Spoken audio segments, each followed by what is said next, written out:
Ahora sí bien, chicos. Bien, antes de comenzar el tema, quiero que por favor observen las imágenes que les voy a mostrar a continuación. Si ustedes se dan cuenta, ¿qué significado tendrá esta imagen? Dice, en medio de toda dificultad hay una oportunidad. Ahora, ustedes empezarán haciendo el análisis. Mientras tanto, presento la siguiente imagen. Nunca sabes lo fuerte que eres hasta que ser fuerte es tu única opción. Más o menos entiendo que ya están viendo hacia dónde nos estamos dirigiendo. La tercera, rompe tus propias cadenas. Capacidad de superar dificultades, traumas y dolores emocionales siendo fortalecidos en el proceso. Sí, estoy seguro que ya sabes de lo que se trata. Y para sintetizar completamente esta parte, cáete 7 veces y levántate 8. Algo que ya nos está indicando hacia dónde nos dirigimos y qué cosa es lo que vamos a tratar. Si ya has hecho el análisis, ya sabes de lo que vamos a hablar, presentaremos ahora el tema. Muy bien, entonces, ¿cuál será el tema que trataremos el día de hoy? Ahí está, la resiliencia, excelente. ¿Y qué cosa es la resiliencia, no es cierto? Es una capacidad, ciertamente. ¿Para qué? ¿Para qué ser esa capacidad? Para hacer frente a las adversidades, ¿sí? A ver, cuando hablamos de adversidades, estaríamos hablando de, por ejemplo, perder a un ser querido, tener una ruptura amorosa, fracasar en un proyecto, entre otras cosas que van a hacer que no nos sintamos inicialmente tan mal, pero luego tengamos la capacidad de poder revertir ese sentimiento negativo que tenemos y convertirlo en una oportunidad, en algo que nos permita a nosotros superar aquello que ha sido tan doloroso en otro tiempo. Ahora, para esta, tiene algunos pilares, que son los pilares de la resiliencia individual y la resiliencia comunitaria. Y que está en el autoestima, consistente en la introspección, la independencia, la capacidad que tengamos de relacionarnos con otras personas, la iniciativa que podamos tener. Ahora, chicos, es tan difícil, en este caso, después de una situación dolorosa, mantener un buen humor, pero las personas que lo consiguen, las personas que afrontan las situaciones extremas con un buen humor, son aquellas que van a, de alguna otra forma, conseguir salir más rápido, poder recuperarse anímicamente de una situación dolorosa. La creatividad que se pueda tener, o sea, de esa oportunidad negativa, ¿qué es aquello que dándole un giro sustantivo podemos sacar algo positivo? ¿Sí? Ahora, la moralidad, ¿no es cierto? ¿Cómo nosotros podemos, a pesar de haber sufrido tanto, de haber, por esa pérdida de un ser querido, por haber roto con la pareja, por haber fracasado en algo, no sé, por las situaciones extremas que ya han pasado, aún así mantenemos ese pensamiento moral, ese pensamiento crítico, podemos analizar las cosas, pero ya no lo vamos a hacer con dolor, sino se va a hacer con ese humor, con esa creatividad, con esa paciencia que se tiene para superar una dificultad. También la autoestima colectiva, que tiene que ver con la resiliencia comunitaria, es decir, cómo es que nos rodeamos de personas que tengan esa misma, o que por lo menos puedan ayudarnos a emprender o a salir de esa dificultad que nos hemos visto nosotros expuestos. ¿Sí? La identidad cultural, cómo nosotros nos relacionamos con nuestra cultura, cómo la vemos, cómo nos identificamos con ella, ¿no? ¿De acuerdo? La honestidad estatal, es decir, por parte de los funcionarios del Estado, que no siempre se presentan definitivamente. Y obviamente la solidaridad. Si ustedes se dan cuenta, actualmente en esta época que nos ha tocado vivir, en la cual está siendo bastante difícil, también vemos a personas que son solidarias, o sea, que a pesar de una situación de repente grave para ellos, de no poder salir, de haber perdido un ser querido, o sea, tienen esa necesidad de ayudar a los demás, ¿no? Mientras una persona estaría sumida en su dolor, una persona resiliente es capaz de salir de eso, es capaz de hacer un sacrificio mayor, ¿de acuerdo? Para poder ayudar a otros, para poder ser comunitario, para poder hacer un bien social. Es decir, está pensando en las otras personas, olvidándose un poco de su dolor o saliendo de ese dolor, o eso, mejor dicho, los ayuda. Por ejemplo, leía el caso de una madre que había perdido a un hijo producto de una enfermedad, ¿no es cierto?, que ese chico había tenido, y obviamente pues para la mamá fue bastante doloroso, pero ella encontró consuelo ayudando a otros chicos con más o menos este tipo de problemas, y eso le permitió recuperarse, le permitió salir de ese dolor tan profundo que ella tenía. ¿De qué depende esa capacidad de resiliencia? De la interacción personal y el entorno humano. Chicos, si nosotros empezamos a relacionarnos, a interrelacionarnos con otras personas, ¿de acuerdo? Es decir, salimos de ese hoyo en el que nos encontramos, salimos de ese túnel en el que nos hemos visto, ¿no es cierto?, tal vez forzados a ir por una situación extrema, ¿no? Y interactuamos con las demás personas, obviamente eso nos va a permitir a nosotros también salir de ese problema, de esa gran tristeza, de esa gran pena, ¿no es cierto? El entorno humano que nos rodea, cuánto apoyo nos dan, cuánto apoyo podemos dar nosotros, o sea, ya no solamente vamos a pensar en nosotros, sino también pensaremos en los demás, trataremos de ayudar. ¿Por qué? Porque la persona resiliente, de alguna otra forma, ha superado ese dolor y lo ha visto más que como un problema, lo ha visto como un nuevo objetivo, como una nueva forma de ver, de pensar, ¿no? ¿Sí? La palabra resiliente es una palabra latina, resilient, ¿no?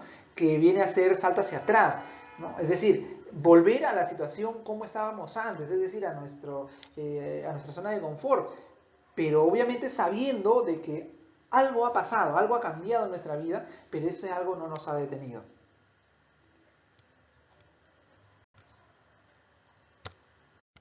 Bien, pasando a lo siguiente, si bien es cierto la resiliencia es volver a un estado anterior, volver a un estado de confort, a un estado donde nos sentíamos bien, ahora tenemos que ver otra cosa que también es importante dentro de este proceso.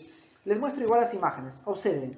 Tenemos diferentes cabezas, ¿no es cierto? Algunas cíclicas, otras amorosas, otras engranadas, otras con grandes ideas, artísticas, de repente por ahí psíquicas, no sé, pensativas, muy complejas, etc. Vamos a encontrar bueno, en este caso un niño que está pensando y tiene muchas ideas, tiene muchas cosas planeadas, muchas preguntas, muchas cosas que descubrir, entre otras cosas. Y tenemos por último, miren esta imagen, ¿no es cierto? Se los voy a mostrar por aquí. A ver, déjenme ver un momento. El puntero. Miren, aquí está. Tenemos al sujeto que se pregunta quién, ¿no? Es decir, ¿quién es él? ¿Qué hace? ¿Qué puede hacer? Es decir, está haciéndose preguntas constantemente para poder saber algo. En este caso, la tarea. ¿Qué tarea tiene que hacer? ¿No? Su estrategia, ¿cómo lo va a hacer? O sea, quién es el sujeto, qué tarea tiene y cómo lo va a conseguir. ¿De acuerdo? Yo sé que ustedes ya se dieron cuenta de qué estamos hablando porque esto lo aplicamos nosotros también en nuestras clases o cuando hemos estado en nuestras aulas, ¿no es cierto? Entonces, más o menos tengo la certeza de que ustedes ya la saben. Así que vamos a presentar el tema. Fíjate bien, la metacognición, ¿no es cierto? ¿Y qué cosa vendrá a ser la metacognición? Oye, es el grado de conciencia de los estudiantes sobre los procesos y eventos. Es decir, ¿qué tan consciente eres tú de los procesos y eventos que se están dando para que tú puedas tener un aprendizaje óptimo? ¿Sí? Es decir, tú has hecho el análisis, ¿no es cierto?, dentro de tu conciencia para saber qué procesos y eventos estás llevando a cabo para poder aprender adecuadamente. ¿De acuerdo? Ahora, también es la habilidad para controlar, mira, ve, los procesos, organizarlos, revisarlos y modificarlos. Entonces la metacognición nos permite, o sea, no solamente reconocer esos procesos, esos eventos, sino también poder organizarlos, ¿sí? Para que podamos llevar un orden. Tenemos que revisarlo para saber en qué hemos fallado, si tenemos que corregir algo, si de repente tenemos que cambiar algo dentro de este proceso de aprendizaje y luego modificarlos. ¿Y eso para qué? Miren, en función de los resultados del aprendizaje. ¿Qué quiere decir esto? Que si nosotros somos conscientes de que nuestros resultados de aprendizaje, por ejemplo, no son los más óptimos, tenemos que ver, ¿no? Tenemos que ver qué cosa debemos modificar. Ya, probablemente tenga que levantarme más temprano, de repente estudiar un poco más, tener un horario más ordenado, probablemente pedir ayuda a otras personas si es que no he entendido el tema, o pedirle ayuda al maestro, no sé, de tal manera que tú puedas obtener mejores resultados, ¿sí? Entonces, esa metacognición te va a permitir a ti, ¿por qué? Porque es un análisis que tienes que hacer de tú mismo como estudiante, ¿de acuerdo? Que nosotros los maestros sí podemos ayudarte en eso y lo aplicamos muchas veces para saber, para que tú mismo sepas cuánto has aprendido, ¿sí? y tú puedas decir, ah, ya, tengo que organizar, y también nos sirve a nosotros para organizar nuevamente los procesos, revisar y ver de qué otra manera podemos ayudarte a que tú puedas conseguir mejores resultados de aprendizaje. Pero sobre todo, tienes que ser consciente de que esos procesos debes organizarlos, debes revisarlos y modificarlos para ver tus resultados y en función de eso saber si aprendiste o no aprendiste. En el caso de la cognición, mira, es el conocimiento que se adquiere a través de sensaciones físicas, por ejemplo, frío, calor, fuerte, no sé, sabroso, amargo, entre otras cosas, ¿no es cierto? La conducta, cómo nos comportamos frente a algo, ¿no? O sea, esa cognición es el conocimiento que vamos nosotros a adquirir a través de estas cosas, de cómo nos comportamos. Ya sabemos que, por ejemplo, no podemos comer dentro del aula porque es una norma de conducta, ¿sí? Entonces, tenemos que nosotros conocer eso. ¿Qué más? Los eventos externos, es decir, por ejemplo, lo que la madre en la mañana muchas veces nos aconseja, ¿no es cierto? Lo que podemos aprender, pues, de nuestros amigos, de nuestros maestros, que probablemente obtienen buenos resultados, ¿no es cierto? También tenemos que ver nuestras emociones. Ahora en la adolescencia somos muy emocionales, entonces, tenemos que aprender a conocernos a nosotros mismos, ¿no es cierto? O sea, que esas emociones me permitan a mí conocerme, autoconocerme, ¿de acuerdo? El estudio, chicos, el estudio es importante. Yo sé que en esta etapa de la adolescencia, para muchos, seguramente para una buena cantidad, es un poco complicado, ¿no? Porque tenemos otros intereses. Pero si nosotros no estamos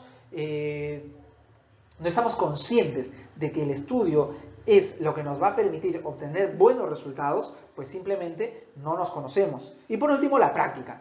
Chicos, los deportes, la matemática, cualquier actividad que ustedes quieran hacer ahora en el colegio y cuando ya ustedes sean mayores y quieran hacerlo en su vida, ¿no es cierto?, es producto de la práctica. Nadie ha nacido sabiendo. Todos hemos tenido que aprender en algún momento. Para eso es necesario la cognición.